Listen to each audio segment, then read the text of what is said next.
Hey guys, this is Crowbar Zero, and today I'm here to talk about Poison Swamp, kind of the new changes that hit Poison Swamp in version 26 here, and just kind of like going over how it's a nerf, how it's a bonus, um, or how it's gotten better, when you should go for it, and just kind of the mechanics on how it works. So right now I've got two poison swamps. This is at once you reach the effectively max duration that you can put in stone wise. I could technically get a third one up and running if I had the substat, but I don't. So we're just going to talk about what I have right here. And one of the big things that you can tell, like it covers an area. I don't have. I think it's like the old max of range. I don't have it higher than that. So if I did, it would probably reach a little bit beyond my range that I have currently. But if you're operating at a lower range, most likely this will easily be able to reach outside of your tower range in general.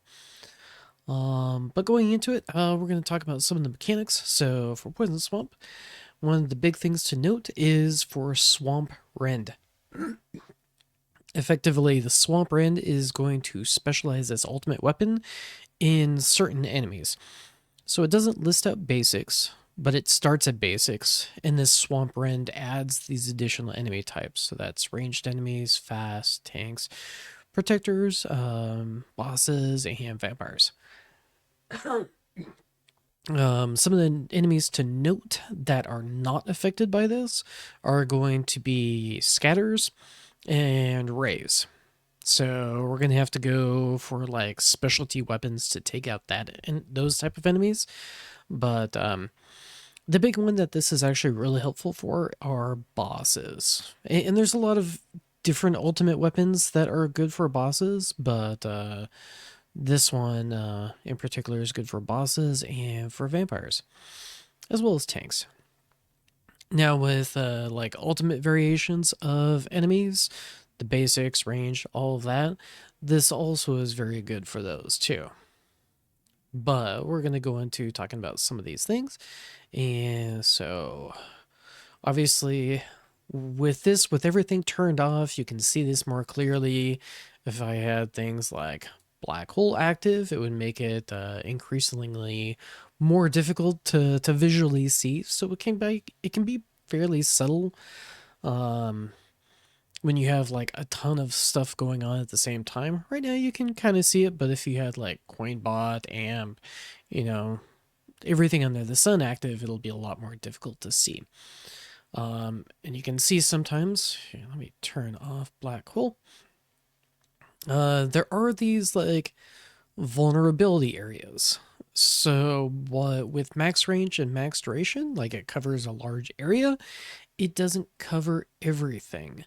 So what helps this become a more reliable ultimate weapon, it would be ultimately for Chrono Field.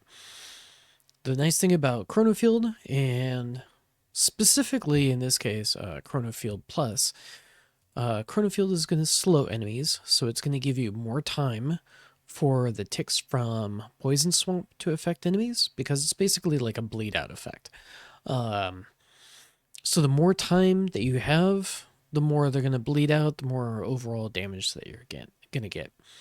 In addition, with Chrono Field Plus, it turns their linear motion towards the tower into an angular motion. And that's where they call this kind of like a toilet bowl effect, or you get to toilet your enemies. This will give you even more time, and more specifically, it'll allow you to swing your enemies into Poison Swamp, regardless if they can actually be affected by your other crowd control, like specifically Black Hole.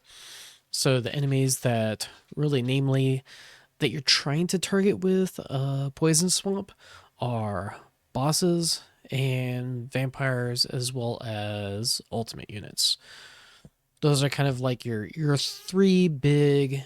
That's what you're going. That's why you're trying to build damage on this more than anything else. And you really want Chrono Field Plus as high as possible to really maximize the benefit of that. Because these enemies can't be crowd controlled by a black hole. They're completely immune to it. They'll just go right past it. And yeah, that's kind of my best way to describe that. The older version of Poison Swamp, when enemies died. Yeah, let me take Chronofield off here for a moment. They would make a ring basically around your tower range. Usually when orbs would kill enemies, that is no longer the case. It's just like a duration based ultimate weapon. So before it was really highly used for the stuns, and you would just stun enemies all within this area. Now everything is duration based. And you just have like these 2, maybe up to 3 poison swamps that you can get up and running, starting at 1.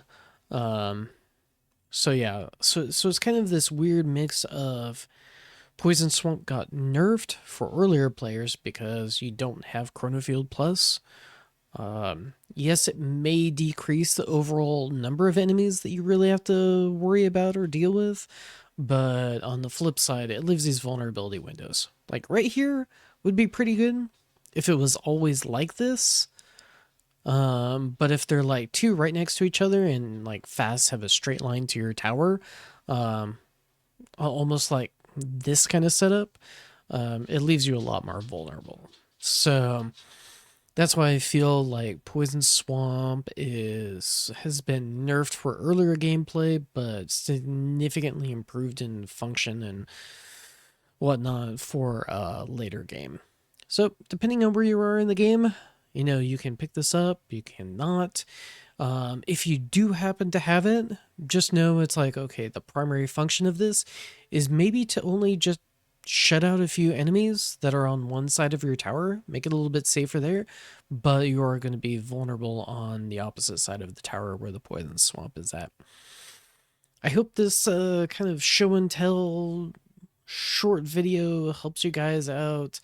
If you're thinking about buying this versus like inner landmines, hopefully this gives you kind of like oh, this is what this does versus inner landmines, or versus any other ultimate weapon, to be honest. And then you can decide, okay, do I want to use this? Do I not want to use this? If I decide that I'm going to take off, let's take off the range card really fast here. Oh, the boss is dead. Why is it saying boss is alive? There we go. It's probably going to show me a much larger version in just a moment. Yeah, you can see when you take some of the range stuff off, the poison swamp looks a lot larger compared to at extended ranges. Anyway, I hope you guys found this useful, and I will catch you later.